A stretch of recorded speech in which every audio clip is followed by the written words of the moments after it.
कुंडलिनी शक्ति है क्या? कुंडलिनी शक्ति कोई अद्भुत असामान्य ऐसी जबरदस्त शक्ति नहीं है, हम सबके अंदर ऑलरेडी है, पर हमें उसको जागरूक करना नहीं आता, हम उसके बारे में जानते नहीं। जैसे कि मैं बोल रहा हूँ तो मेरे अंदर से शक्ति निकल रही है, इसकी वजह से मैं बोल रहा हूँ। बिना शक्ति के कोई इंसान मुर्दा हो तो वो उसके अंदर कुछ शक्ति नहीं होती तो बोलेगा कैसे, कुछ व्यक्त कैसे करेगा? तो मतलब मेरे अंदर शक्ति है, वो शक्ति बाहर निकल के वाणी के रूप में आपके सामने आ रही है। आप सुन रहे हो तो आपके अंदर सुनने की शक्ति है, जो सुनने के माध्यम मैं बोलता हूँ तो आप सुनते हो, तो सुनने के बाद ग्रहण करते हो और ग्रहण करके अपने अंदर संभाल के रखते हो। तो संभालने की शक्ति, ग्रहण करने की शक्ति, सुनने की शक्ति, समझने की शक्ति, ये सारी शक्तियां असल में देखा तो कुंडलिनी शक्ति का 10% है।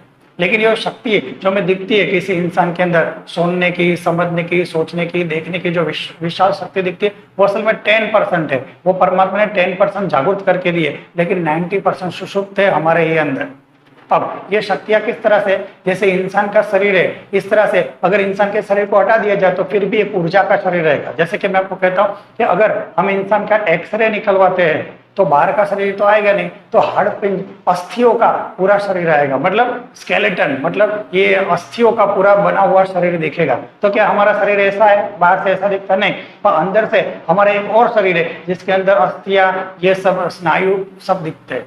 तो अगर ये पूरे शरीर को अगर हटा दिया जाए, शरीर को, ये फिजिकल बॉडी को हटा दिया जाए तो अंदर फिर भी एक ऊर्जा का शरीर रहता है, उसको ही कुंडलिनी शक्ति कहते हैं। इसको जितना विकसित होगे उतना लोगों को फायदा पहुंचाएगा, आप खुद को फायदा पहुंचाएगा, समाज के लिए आप एक अच्छे इंसान बन सकते हो, जिसकी वजह से दूसरों का भला हो सकता है। तो ऋषि मुनि ने बरसों तपस्या करके उन्होंने ये कुंडलिनी शक्ति को विकसित किया था। और हर कुंडलिनी शक्ति के एक एक चक्र होते हैं, 7 चक्र होते हैं। तो सबसे पहले इंसान को मूलाधार चक्र शुद्ध होना चाहिए, शुरू होता है। तो मूलाधार चक्र शुरू करने की कुछ विधियां है, वो आप डीप में जानना चाहिए। तो मूलाधार चक्र के बाद स्वादिष्ठान चक्र होता है, ये चक्र शुरू होने के बाद स्वादिष्ठान चक्र। असल में अगर आप कुछ ना किसी लेवल पे रहते हो, कोई मूलाधार लक्ष्य के कुछ गुण होते हैं जो इंसानों में पाए जाते हैं, स्वादिष्ठान चक्र के कुछ गुण होते हैं जो इंसानों में पाए जाते हैं, मणिपुर चक्र के भी कुछ लक्षण है जो इंसानों में पाए जाते। तो हर इंसान किसी न किसी लक्षण पे तो जिंदा रहता ही है। मतलब किसी का लक्षण ऐसे जो मूलाधार से जुड़े हुए, तो उसके पूरे जीवन का एक्सप्रेशन, पूरे जीवन का उसका जो निचोड़, पूरे जीवन की उसकी प्रक्रिया सारा मूलाधार के आसपास केंद्रित रहती है। अगर वो इंसान ध्यान करता है तो मूलाधार चक्र खुलता है।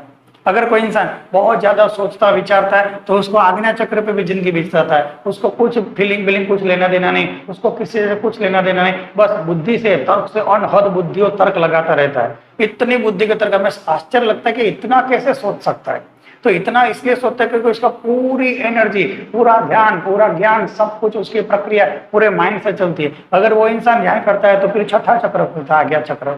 अगर कोई सबकी मदद करना, सबकी हेल्प करना, सबको साथ में लेके चलना, सबके साथ विकास करना, अगर ऐसा किसी का स्वभाव है तो वो हृदय चक्र पे जीता है। तो अगर वो ध्यान करेगा तो हृदय चक्र खुलेगा। तो इंसान परमात्मा ने ये कुंडलिनी शक्ति का 10% हमको ऑलरेडी खुला दिया ही हुआ है, पर इसको हमें ठीक से नहीं जान पाते तो हम इसको नॉर्मल हमारे विचार समझते हैं, लेकिन हमारे विचार किसी न किसी चक्र को प्रभावित करते हैं। और जब ध्यान किया जाता है तो हमें उसी चक्र पे स्पंदन, एनर्जी और कुछ सुषुप्त शक्तियां जागृत होने का एहसास होता है, किसी एक चक्र पे, किसी एक सेंटर पे।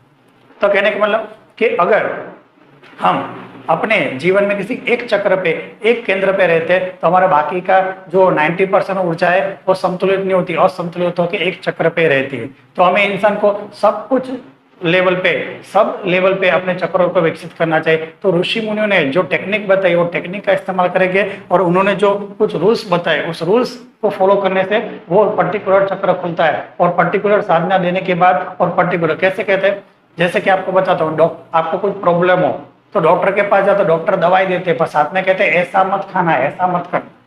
तो आपको कुछ समस्या है, आपकी कुंडलिनी शक्ति जागरूक नहीं है, तो जिसकी कुंडलिनी शक्ति जागरूक है, ऐसे सच्चे तपस्वी, सच्चे ऋषि के पास आप जाते हो और आप इसके साथ प्रार्थना करते हो कि आपकी जैसी स्थिति है मोक्ष की, ऐसे कुंडलिनी शक्ति की पूर्ण रूप से विकसित है, ऐसा मुझे आपको, आपकी कृपा में मुझे ऐसी साधना करनी है, तो वो आपको कुछ साधना बताएंगे, मतलब मेडिसिन, दवाइयाँ जैसा बताएंगे।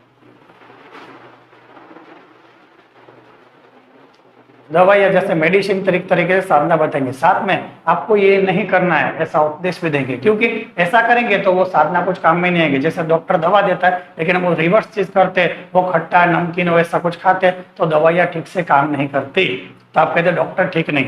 तो इसी तरह से ये सारे चक्रों के कुछ न कुछ विधि विधान है, ये सारे चक्रों के कुछ न कुछ पद्धति, कुछ न कुछ टेक्निक है, और उसके साथ और कुछ न करने के कुछ विधान भी है। तो ये इसके सब की कुछ न कुछ प्रक्रियाएं मौजूद है, और प्रक्रियाओं के साथ कुछ न करने के विधान भी है। अगर हम सच्चे तपस्वी, सच्चे गुरु, सच्चे मार्गदर्शक के पास जाए तो हमें, अगर हम लायक है तो सबके लिए वो नहीं बताते, अगर हम लायक है तो हमें कुछ प्रयोग बताते हैं, और प्रयोग के साथ कुछ ये नहीं करना है ऐसी सावधानी देता है। अगर वो सावधानियां हम फॉलो करें और वो प्रयोग विधि फॉलो करें तो हमारे वो चक्र धीरे धीरे धीरे जागृत होने लगते हैं। और ये चक्र नीचे से ज्यादातर स्टार्ट होते हैं, क्योंकि नीचे के चक्र, जैसे टंकी में कैसे पानी भरता है, तो पानी भरने के बाद धीरे धीरे धीरे धीरे पानी ऊपर उठता है और ऊपर तक भर जाता है। तो इस तरह से ये जो ऊर्जा है, तो नीचे से ज्यादातर लोग, इंसान काम वास्तव में बिजी रहते हैं। तो ये दो चक्र पे ही इंसान ज्यादातर 99% लोग ये दो चक्रों पे ही जीते हैं, क्योंकि काम वासना से जुड़े हुए चक्र है और सब कुछ पाने की इच्छा वो रखते हैं। तो दुनिया के 99% लोग नीचे के दो चक्र में जीते हैं। लेकिन कुछ लोगों के विचार शुद्धि बढ़ती जाती है, आध्यात्मिक ज्ञान ग्रहण करते हैं, धीरे धीरे वो ऊपर के चक्र में जीते हैं, लेकिन फिर नीचे के चक्र में एनर्जी डाउन हो जाती है, ऊपर के चक्र में एनर्जी डाउन हो जाती है। तो सब तरीके से समान रूप से विकसित होना चाहिए, तो ही कुंडलिनी शक्ति पूर्ण कक्षा तक पहुंचती। और दूसरी बात, इंसान जब छठे चक्र तक पहुंच सकता है, क्योंकि वो सारे 6 चक्र आपके शरीर में मौजूद है। अगर आपके शरीर में कुछ है, जैसे कि आप एकदम पतले हो तो आप अच्छा प्रोटीन वाला खाना खा के आप एकदम स्वस्थ हो सकते हो। अगर आपके वजन ज्यादा है तो आपके शरीर में अंदर आपका वजन ज्यादा है, तो आप कसरत कर करके उसको कम कर सकते हो। तो जो कुछ आपके शरीर के अंदर है उसके साथ आप कुछ भी कर सकते हो। तो ये जो 6 चक्र है, आप चाहो तो कभी भी स्टार्ट करो, कभी मतलब थोड़ी प्रक्रिया, विधि विधान और प्रयोग से इन 6 को स्टार्ट किया जा सकता है, क्योंकि आपके ही शरीर में मौजूद है। लेकिन जो 7वां चक्र है, सहस्त्रार चक्र, वो आपके शरीर में नहीं है। ये ऊर्जाओं का एक चक्र हवा में यहाँ पे बनता है, हमारे सिर से 12 उंगलियां ऊपर हवा में। तो असल में ये आप मैग्नेटिक एनर्जी से बनते हैं, सारी एनर्जी एक जगह पे इकट्ठा होती है, उसको सहस्त्रार चक्र, लेकिन वो है बंद, क्योंकि जब तक ये चक्रों की पूरी ऊर्जा यहाँ नहीं आएगी तब तक ये चक्र खुलेगा नहीं। तो हम डायरेक्ट इसको स्टार्ट कभी कर ही नहीं सकते, क्योंकि पहले हमें अपने अंदर क्या शुद्धिकरण करना है। जब शुद्धिकरण हो जाता है तब ये शुद्धिकरण के साथ ऊर्जाएं 7वें चक्र तक पहुंचती है, और यहीं पे हम सीधा परमात्मा से जुड़ते हैं, भगवान से जुड़ते हैं और परमात्मा से जुड़ते हैं।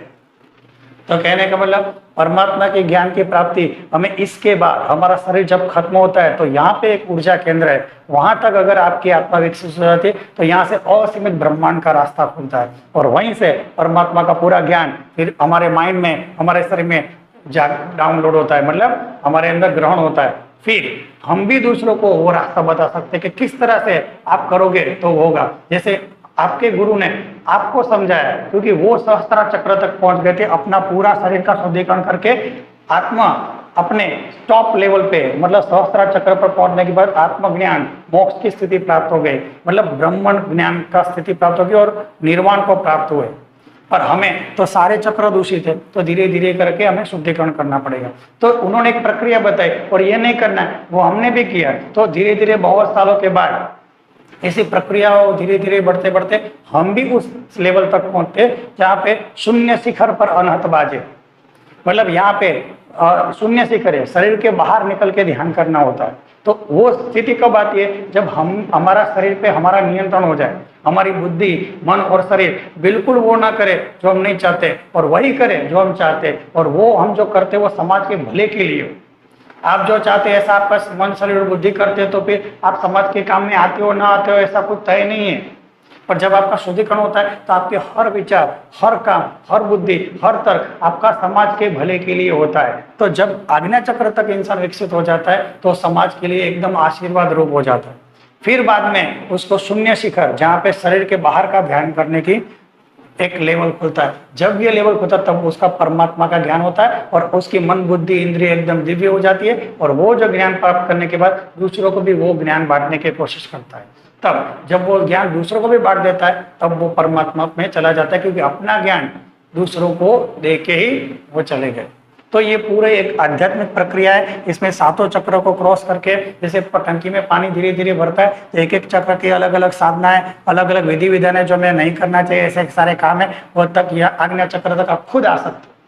असल में आज्ञा चक्र तक आने के लिए आपको किसी की मदद की जरूरत नहीं, आप खुद भी अपने अंदर फोकस कर करके जा सकते हो। लेकिन जो सातवां चक्र है उसके लिए गुरु के नियम, गुरु के सिद्धांत, गुरु के कुछ रूल्स जो उन्होंने किए, क्योंकि शरीर से बाहर निकल के ध्यान करने का टेक्निक वो गुरु ही जानते हैं। तो हम अपना खुद का विकास बिना गुरु के कर, कोई कहते हैं कि इस रास्ते में गुरु की क्या आवश्यकता है, गुरु की कोई आवश्यकता नहीं। अगर आप 6 चक्र तक पहुंचना चाहते हो तो किसी गुरु की जरूरत नहीं। लेकिन 6 के बाद जो 7वें चक्र शरीर छोड़ के जो ध्यान की प्रक्रिया है, वो प्रक्रिया सिर्फ जिन्होंने ये प्रक्रिया की है वही बता सकते हैं। और वो प्रक्रिया करने के बाद आप शरीर छोड़ के भी ध्यान कर सकते हैं। उसको 7वें चक्र में सहस्त्र का ध्यान करते हैं, वहीं से परमात्मा का ज्ञान खुलता है। वरना यहाँ से लेके पूरी दुनिया का ज्ञान होता है, पूरी दुनिया का जितना भी ज्ञान हो आपको इसके अंदर ही होता है।